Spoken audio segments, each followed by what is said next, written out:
I decided to watch this anime, Made in Abyss.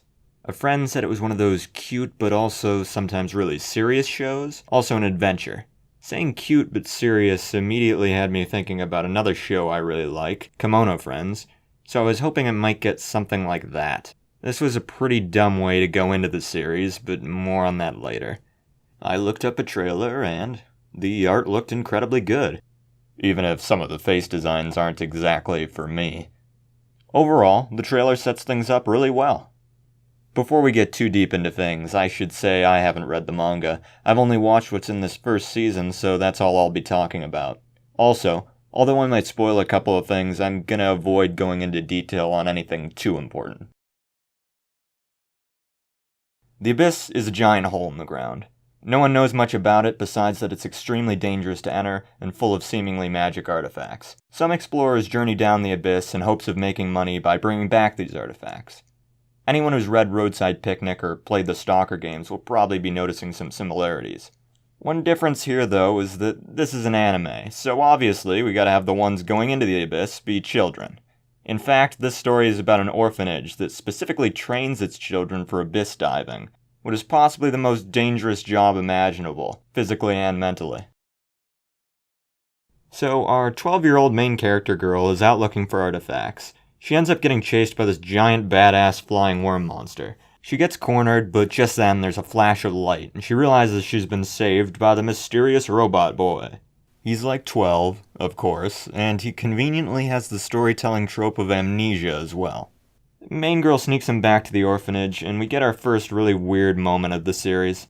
While Robot Boy's unconscious, she experiments with him to see how human he is, including shoving a stick up his ass.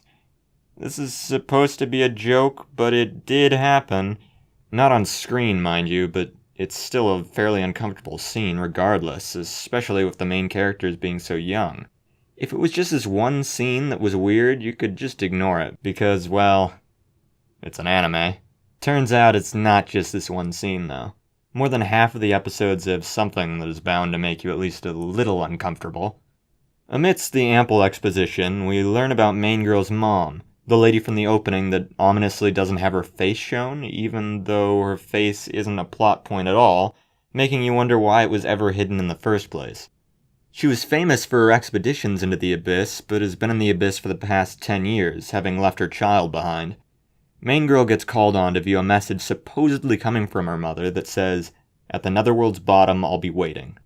The message is accompanied by drawings of what the mother saw on her dive, including one of a figure that looks almost exactly like Robot Boy.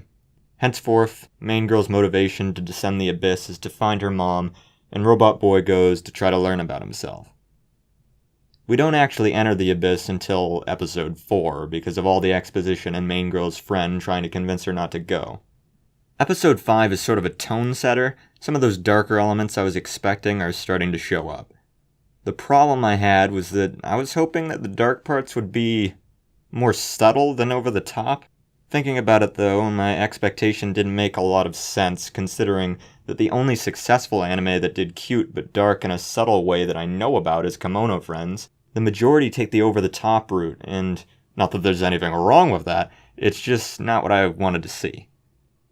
Eventually we get to a part that really distills my overall feelings for the show, the outpost of Layer 2. A lot of stuff happens that's super interesting here, and a lot of stuff that just ticks me off. The chick that runs the place has that voice they give every creepy lady in anime, まだ生きてたんだ、あのガキ。 along with the same giant smile. Her assistant is a 12-year-old girl. Oh, wait a minute. 君は女なのか? You can check another trope off the list. It's also way more uncomfortable when you realize that it's probably the creepy lady making him dress like that. While staying here, main character girl wakes up in the middle of the night and sees some things she wasn't supposed to, prompting a confrontation with crazy lady. Now here's where things get interesting. We get a big information dump about one of the relics and how it relates to main girl, and it's a pretty cool reveal. Crazy Lady is played like some sort of mad scientist type who not only has a sudden urge to just kill the main characters, but also destroy them mentally. But then she just stops fighting them and says she was pretty much just lying about everything she said earlier. She just did it for the sake of testing them or some bullshit? So now the main characters have accepted that Crazy Lady has graduated to the crazy mentor role, as that trope wasn't filled yet, and she forces them to prove to her that they can spend 10 days without dying in the abyss. Why? She uses the typical excuse of if they die now, they would have died later anyway. The problem with that is that her training task is just as difficult as what they would be doing anyway. So why are you even bothering? You can't really be a mentor if your orders are just fuck off and then come back. Oh, you guys did it, I'm such a good teacher. The only real mentor type thing she does is give one piece of obvious advice to Robot Boy that he never really follows anyway. And it's not like they really learned anything from this. The only thing of note that happens isn't even related to the test. It's a short flashback that Crazy Mentor has. This flashback's cool because it characterizes Crazy Mentor in a way that's alien to what I had seen up until now. This one scene adds some questions to her character that potentially makes her so much deeper. I just don't know if that character potential evens out with all the reasons to dislike her writing. Now I'm starting to realize that, like it or not, she is at least the most interestingly written character in the series so far. After all the time spent in the second layer, only one episode is spent in the third. For the majority of this episode, Robot Boy's unconscious. Before going unconscious, he tells Main Girl to do the only thing that makes sense, stay put until he wakes up. She only has to wait 2 hours, and then he'll wake up and they can continue. It doesn't take a genius to know that in this situation you should just wait for your companion. Especially if you have had to have been saved by this companion multiple times before on the same journey you're on now. So of course that's what she's gonna do, right? じゃあ行くよレグ。よいしょよいしょ。 It would mean something if she was expending all this effort in order to save Robot Boy, but really she's just dragging them both into danger. Main Girl struggles on needlessly, and then after 2 hours, Robot Boy wakes up and they fight one of those worm things together. The whole episode seems to be trying to grind in a message to Main Girl that she needs to depend on others. This would make sense if Main Girl was taking too much of the spotlight away from Robot Boy, but the opposite is true. All this episode does is solidify the idea that Robot Boy should be the real main character. So to talk about the last part of the season. In episode 10, we finally meet this furry girl who has been in the ending song since episode 2. Learning about her story makes up the rest of the season. Things wouldn't be complete without an extreme sob story, and that's exactly what we have here. It introduces what might be the main villain, and he's this boring, monotone, mad scientist dude. The story that comes with this guy just cranks the edginess of this series through the roof. I know having a shock value story isn't exactly uncommon, but this just takes it to another level. It just seems lazy. But then the climax of the whole thing comes, and it hits hard. This scene just left me tearing up. It was sort of a frustrating feeling. On one hand, I was just annoyed at the writing that built this scene in the first place, but the payoff really did end up making me feel something. Then, before we can really ease out of those feelings, there's another one of those weird sexual moments that feels especially wrong after what just happened.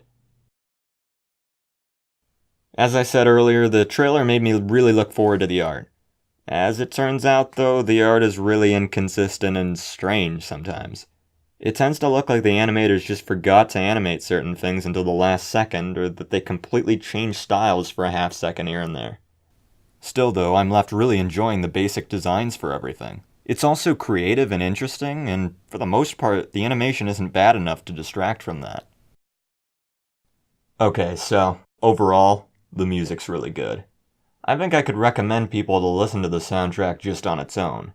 There's one thing keeping me from enjoying this to the fullest, but I don't think that many people have that same hang-up that I do.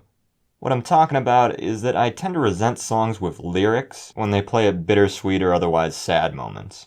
And we sure get a lot of that here. They have this one guy they used for these songs who just sings really high-pitched.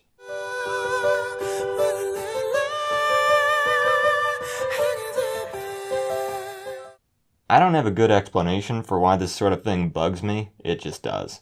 On a positive note though, here's my favorite bit of the soundtrack.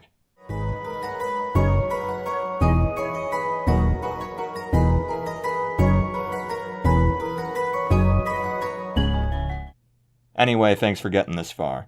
If it feels like I was hard on this anime, it's because I really like a lot of the ideas here and was disappointed with how some of it got done.